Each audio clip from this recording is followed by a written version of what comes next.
3 horas, 12 minutos depois dos produtos comprados, né? Tem a questão das festas. Quantas delas são realizadas em condomínios, né? Geralmente quem mora ou num condomínio de prédio, principalmente em condomínio de casas, são feitas aí muitas festas, recebendo muita gente que tem que passar pela portaria, mas tem questões de segurança também que devem ser observados. Nós vamos conversar agora com o Rodrigo Carpati, que é especialista em direito condominial. Rodrigo, boa tarde, obrigado por nos atender aqui no Estúdio CBN. Boa tarde, Guarizo. Boa tarde a todos os ouvintes da rádio. É um prazer falar com vocês. Bom, quando a gente está falando de reunião de pessoas em condomínios, ou seja, em locais privados, fechados, que na maioria das vezes tem portaria, tem sistema de segurança, mesmo assim chama a atenção número de pessoas, dependendo dos carros que estão chegando, o que as pessoas estão levando, sempre chama a atenção da criminalidade, né? Eles sempre tentam uma maneira de burlar esse sistema de segurança, né? Com certeza, é um momento bem complexo.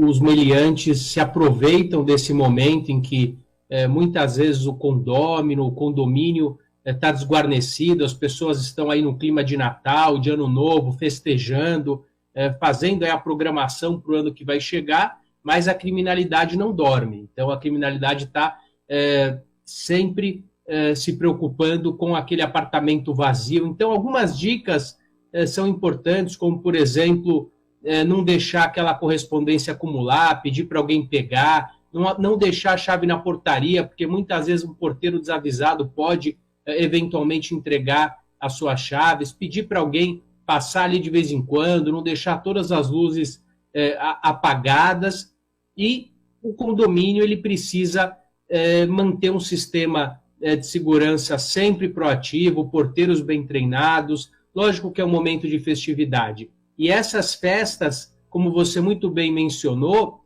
são momentos onde uma pessoa a mais entra no portão, uma pessoa a mais entra no carro e pode sim, como muitas vezes acontece, se tornar aí um problema de polícia. Não obstante, mesmo que não se torne, o simples fato das festas também pode perturbar aquela comunidade com barulhos e pessoas que querem descansar ou estão com idade avançada ou acometidas de alguma doença e querem ficar num momento em paz, em tranquilidade.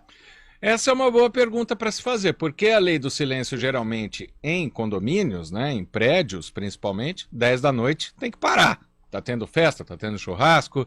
No Natal, e a gente vai estender para o Ano Novo principalmente, que tem a comemoração da virada na meia-noite, isso cai, tem uma mudança de horário. Como que funciona isso? Então, via de regra, deve ser utilizado o bom senso, né? Igual o momento da Copa do Mundo, não dá para pedir que as pessoas não comemorem. A gente teve uma Copa do Mundo há uns anos atrás na Coreia, em que os jogos eram de madrugada. É muito importante que exista sempre o bom senso dentro do condomínio. Então, muitos condomínios deixam estampada na convenção de que o aluguel do salão de festas não pode ocorrer no dia 31, no Natal, na véspera e na antivéspera do Natal. Isso já passa a ser uma regra em muitos condomínios, mas as pessoas podem comemorar as festividades dentro da sua residência. E também não podem extrapolar, porque nem todo mundo está propensa a uma comemoração. Muitas pessoas podem querer passar desapercebido nesse momento, mas devem saber que não dá para evitar com que as pessoas comemorem. Às vezes o barulho não está no condomínio, está no condomínio vizinho, ou, dependendo se ela está em grandes centros, os rojões são estourados na cidade. Então, é um momento que não dá para exigir que a cidade fique tranquila. Mas, mesmo diante desse cenário, é importante não só a tolerância, como o bom senso. Se alguém estiver extrapolando, se aquela festa de comemoração estiver perturbando muita gente, varar a madrugada, é passível, sim, dentro daquele condomínio, de notificação, advertência, multa. Se for na rua, infelizmente, a perturbação do sossego, se for exagerada, é um caso de polícia para que ela possa aí ser chamada e resolver a situação.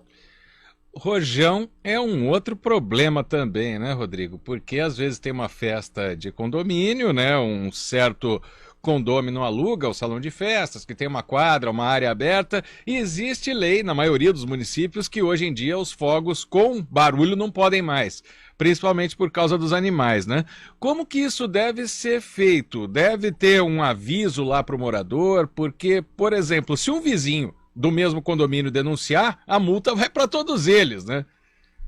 Com certeza, dependendo do município. Mas é importante o síndico, o conselho tem um papel cultural e preventivo. Então é importante que as medidas necessárias sejam sempre afixadas no elevador, em áreas comuns, porque muita gente às vezes pode fazer de forma desavisada. Outros não de forma tão desavisada, mas precisam ter esse fator inibitório, esses avisos em áreas comuns, e o síndico precisa atuar quando houver aí o desrespeito. A gente tem casos aí de animais que fogem nesse momento, a gente não pode pensar no condomínio só naquele condomínio lá no centro de Campinas, aquele prédio, tem muitos condomínios de casa, condomínio de chácaras, então a perturbação pode trazer aí problemas com a fuga de animais. Eu tenho um amigo agora que acabou de ter um filho, então um casal com um filho pequenininho também não pode ser surpreendida. E como você muito bem mencionou,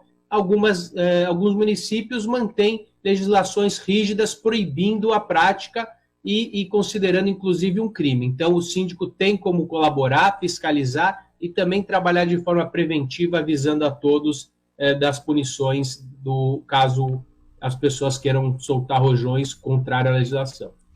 Rodrigo, eu vou voltar ao assunto lá do começo da entrevista que você falou, né, sobre pedir para um vizinho acender uma luz, recolher jornal, né? Hoje tem menos disso, mas ainda outros tipos de correspondência. Algo que também já deve ter ficado no passado, creio eu, quero que você me responda. Aquele negócio de chave debaixo do tapete, esquece, né? Melhor ter um vizinho de confiança.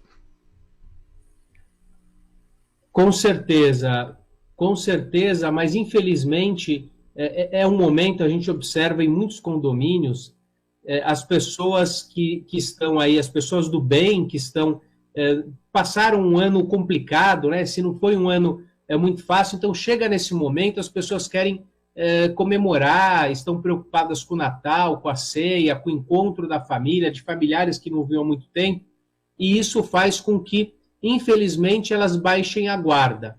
Então, a gente ainda encontra aquele vizinho que deixa a chave embaixo da porta, deixa a chave no vaso, deixa a chave na portaria, e o porteiro, a gente ainda encontra condomínios com porteiros com aquele perfil antigo, onde a pessoa, antes de tocar o interfone, a porta já abre, e esse é um prato cheio para os meliantes. Então, como eu disse, tomar muito cuidado, reforçar fechaduras.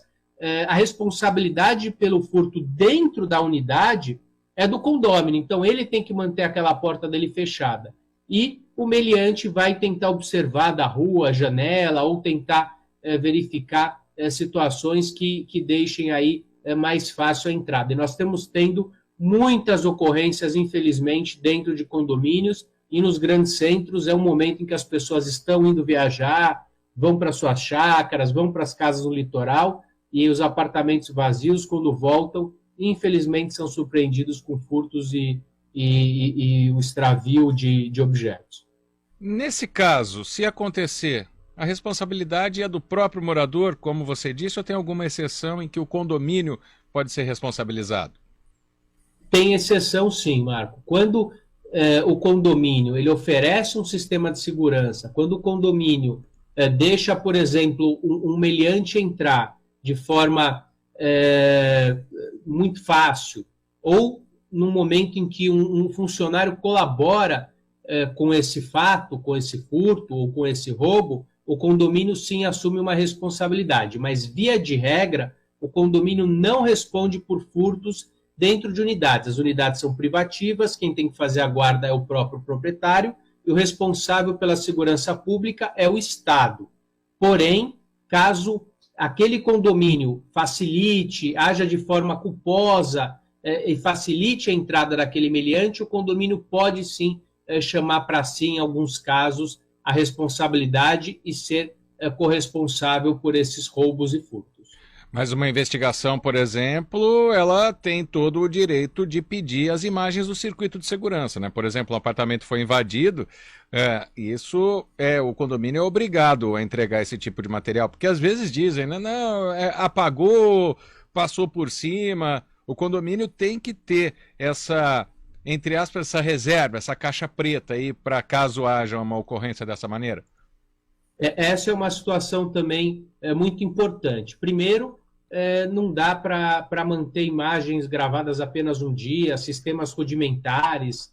Antes, gravava-se em videocassete. A gente encontra condomínios que têm aí um monitoramento muito frágil e isso pode imputar uma responsabilidade para o prédio. O fato dele não mostrar o que aconteceu, não se prevenir. E hoje, qualquer local possui um sistema eficiente de câmeras. Então, nesses casos, é importante sempre que o condomínio mantenha essas câmeras e a visualização dessas imagens não é livre, porque ela pode gerar prejuízo. Se uma pessoa entregar uma imagem de um furto ou de uma situação em que envolva uma pessoa, ela pode não querer ser exposta. A polícia pode sim ter acesso, desde que requeira formalmente, o judiciário da mesma forma, porque senão o condomínio pode, e acontece muitas vezes, as pessoas pedirem as imagens para uso pessoal. Quero saber se a moça que trabalha em casa, ela entrou tal horário, eu quero ver a imagem, quero ver se meu filho chegou, se minha mulher saiu. Então,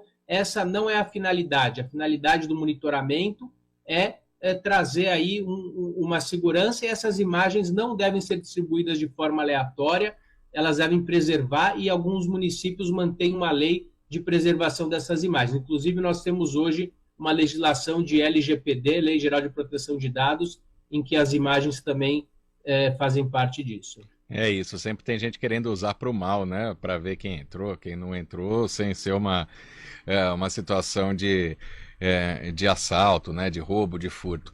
Agora, eu queria fazer uma outra pergunta para a gente encerrar, Rodrigo. É a seguinte: claro que, vamos lá, de 3 décadas para cá, os muros das casas que não são de condomínio foram subindo, os portões aumentando. Você tem cerca elétrica, até substituiu aquele vidro em cima do muro. Mas quem ainda quer ter uma casa aberta, com a garagem aberta, vai morar, e tem condições para isso, obviamente, vai morar num condomínio. Essas casas, elas têm um acesso dentro do condomínio muito mais fácil, mas a gente conhece todo o sistema, né, de identificação dos visitantes, também a altura dos muros desses condomínios. Queria que você desse uma dica para quem mora em casa de condomínio. É uma questão de segurança diferente do apartamento, que você passa a chave e vai viajar, já pensando na tranquilidade, na segurança, por ter mais janelas, por ter outro tipo de acesso. Qual é a dica de segurança que você dá para quem vai viajar, por exemplo, e mora numa casa de condomínio? Essa questão, Marco, infelizmente, nós temos uma migração da criminalidade e eles têm trazido cada vez mais técnicas sofisticadas para ingressar dentro de condomínios. Então, o que ocorre é que muitas vezes, a partir do momento que ele tem o acesso, ele pode ter uma facilidade maior de ingressar e ninguém vai encontrar. A gente tem ocorrência assim dentro de casas, dentro de condomínios. Então, a dica que eu deixo não deixe de manter em casas um sistema eficiente de monitoramento do próprio condômino. Então, existem sistemas de quando a porta abre, aquele condômino é avisado, quando a moça da limpeza entrar, o condômino é avisado. Então, nunca desguarnecer, achando que está dentro de um condomínio, está protegido. Os condomínios são grandes, às vezes eles têm vigilância interna, mas mesmo assim, a partir do momento que o meliante ingressa dentro daquele condomínio, isso também se torna uma facilidade. Dificilmente a vigilância num condomínio, às vezes muito grande, vai bater na porta daquela casa. Então, a partir do momento que ele está dentro, ele acaba fazendo a festa. Então, o sistema eletrônico de monitoramento, de monitoramento de janela, portas, ou aquela própria fechadura eletrônica também são eficientes para que o proprietário não seja surpreendido. Então, mesmo quando, agora, período de férias, que a família está em casa, que as crianças estão lá, a orientação é que se deixe a porta trancada também. Eu acredito que sim. Eu sinto muito em falar isso, Marco, porque também sou pai, também tenho uma casa de veraneio e não gostaria de estar passando por essa situação no país. Mas, infelizmente, existe uma migração da criminalidade. Nós temos um momento de saidinha de Natal e de Ano Novo, com diversos meliantes na rua. Então, precaver é sempre melhor do que depois você correr atrás do prejuízo. Então, independente da pessoa avaliar ou não o risco, dormir com a porta trancada, ter um sistema de vigilância, sempre é mais eficiente. Lembrando que o meliante ele sempre busca a facilidade. Então, se a porta do vizinho estiver aberta e a da casa do condômino trancada, ele vai entrar na porta aberta e não na porta trancada. Excelente dica de segurança. Quero agradecer ao Rodrigo Carpati, especialista em direito condominial. São muitas dicas de segurança aqui para quem vai para a festa, para quem vai viajar. Muita coisa foi abordada aqui. Muito obrigado pela entrevista, Rodrigo. Uma boa tarde, um bom fim de ano para você. Eu que agradeço mesmo. Um abraço. Agora 3h28.